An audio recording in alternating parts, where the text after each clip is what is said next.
అన్నీ చక్కగా ఉంటాయి. నోరు మంచిదైతే ఊరు మంచిది అన్నారు, అవునా? ఏమక్క, నోరు మంచిదైతే ఊరు మంచిది అన్నారు, అవునా? అత్త కోపానికి వచ్చిన కోడలు జర మెత్తగా ఉంటే ఇల్లు చక్కగా నడుస్తుంది, అవునా? మీరు అందరు ఏదైనా కోప్పడ్డా నేనేమంటానే, మా వాళ్ళే కదనే, మరి బాధ్యత ఇచ్చినప్పుడు ఓసారి కోపం అవుతుంది. ఇంటి పెద్ద మనిషి దసరా పండుగకు అందరికి బట్టలు తెచ్చినా ఈ కలర్ నాకు నచ్చలేదు అంటది కోడలు అత్త తెస్తే, అవునా? ఉంటాయి ఇవన్నీ సమస్యలు. గంతెందుకే మా అక్కల్ని అడగదలుచుకున్నా, బతుకమ్మ సీరియల్ యాడ్ ఉండే అక్క, వాళ్ళు ఇచ్చినాడు బతుకమ్మ సీరియల్ అయితే జొన్నసేన కాడ పిట్టలకు భయపడనికే కట్టేది. ఇవాళ మనం ఇచ్చిన ఇందిరమ్మ సీరియల్కో మా అక్క మా పెద్దమ్మ మంచిగా కట్టుకొని వచ్చి పండుగ నాడు మా తమ్ముడు ఉన్నట్టున్నాడు అని చెప్పి మా తమ్ముని కలుగుతాని పండుగ పూట చీర పెడితే సారే అనుకుంటుంది పుట్టింటోళ్ళు పెడితే. ఇవాళ నేను పెట్టిన చీరలు కట్టుకొని మా అక్కలు వచ్చారు సంతోషంగా. పోయినసారి ఇప్పుడు పాలపిట్ట చీర ఇచ్చినాం, వచ్చేసారి సిల్కపచ్చ చీర ఇస్తున్నాం మా అక్కలకు మళ్ళీ తొందరలోనే. ఒక్క దాంట్లోనే వాళ్ళు దొంగతనం చేయకుండా దోపిడీ చేయకుండా ప్రజలకు వనుకొచ్చేది ఏదైనా చేసిరా? ఏదైనా నాకు కొంత సమయం పడుతుంది. కొత్త సంసారమైనా మా అక్కలు మా తమ్ముళ్ళు ఈయనే ఉన్నారు. ఇంటోళ్ళం కాదా అని ఇల్లు ఎడిగలు పెడితే కొంత సమయం పడుతుంది. అనే స్టవ్ కొనాలన్నా గిన్నెలు కొనాలన్నా ఉప్పు పప్పు ఏది కొనాలన్నా కొంత సమయం పడుతుంది. ఓ పూట అవసరమైతే అన్నున్నా వండుకోనికే కష్టమవుతుంది. లేకపోతే వండితే ఒకసారి కుదరదు, ఉపాసం పండాల్సి వస్తుంది. సంసారం సర్దుకొని పోవాలి. సంసారాన్ని బజార్లో పెట్టుకుంటే మన గౌరవమే తగ్గుద్ది. అందుకే ఇవాళ అన్ని రకాలుగా ఈ 30 నెలలు కష్టపడి కొలిక్కి తెచ్చినాం. నగదు జమ కాగానే ఎంబడే మీరు అడగకుంటేనే ఈసారి రైతు భరోసా. పోయినసారి కూడా జూన్లో 9 రోజులలో 9,000 కోట్ల రూపాయలు టక్క మీ ఖాతాలు వేసినా లేదా? ఈసారి కూడా అట్లనే వేస్తా నేను. నగదు జమ చేసినా మీకోసం అన్ని జమ చేసి పెట్టినా. ఖమ్మంలో మదిరలో పెద్ద మీటింగ్, లక్షల మంది రైతులతో చేద్దామని అన్ని ఏర్పాట్లు చేసుకుంటే వానవాడి మొత్తం వేసిందంతా పోయింది. మా బట్టాన ఫోన్ చేసిండు, మొత్తం ఇట్లా అయింది కదా, మళ్ళీ వారం వాయిదా పెట్టేద్దామని. మీటింగ్ వారం వాయిదా పెడతాం కానీ నగదేసేది మాత్రం వాయిదా పెట్టేది లేదు. ఎంబడే శిల్పారామంలో పెట్టురని నిన్న సాయంత్రం చెప్పినా ఇవాళ పొద్దున్నే పెట్టారు. మీకు కూడా పొద్దున్నే చెప్పుంటారు, అవునా? అంతేకాదు సాయంత్రం శిల్పారామం పోవాలని ఎప్పుడు చెప్పారు మా ఈర్లపల్లి శంకర్ వీళ్ళందరూ మీకు అందరికీ. ఇవాళ చెప్పిందే కదా, 3 రోజుల ముందు అయితే మీకు తెలియదు కదా ఈడు ఉందని.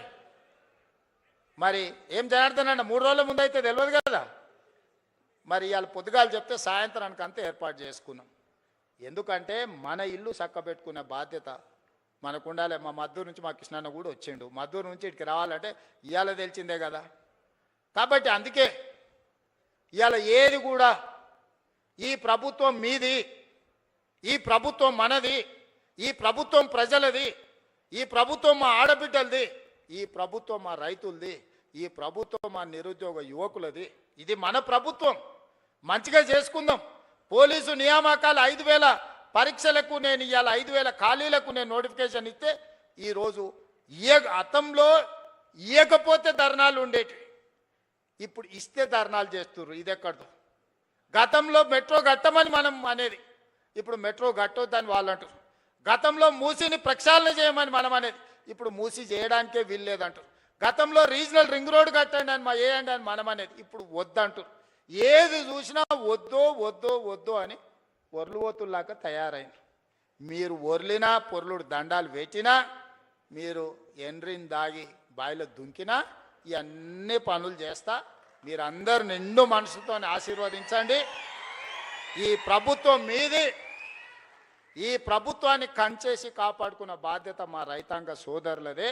ఇవాళ ఏం చేయకపోయినా మీ భార్య భర్తలు మాట్లాడుకునేది అయితే ఇంటలేమయ్యా, ఓటు ఎక్కువనో ఓటు తక్కువనో ఇచ్చినాం కానీ మీ సంసారంలో సిచ్చు పెట్టే కేసీఆర్ లాంటి తప్పుడు పనులు మాత్రం చేయదలుచుకోలేదు. మళ్ళీ వచ్చిర్రా ఇక చివరికి భార్య భర్తలు మాట్లాడుకునే స్వేచ్ఛ కూడా ఈ రాష్ట్రంలో లేకుండా పోతుంది. అట్లాంటి వాళ్ళని మళ్ళీ రానిచ్చే సమస్యనే లేదు. చాలా మంది దీంట్లో అరుంధతి సినిమా ఎంతమంది చూసిండ్రా? చేతురి ఆ పశుపతిని బంధించిర్రా? గట్లనే ఫామ్ హౌస్లో బంధించిన పశుపతిని మళ్ళా గొలుసులు తెచ్చేది లేదు.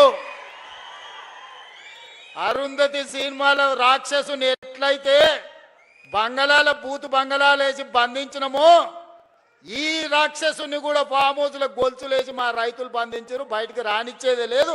ఇక గదే జైలు గదే మొత్తం. అంతేనా? సిద్ధమే కదా?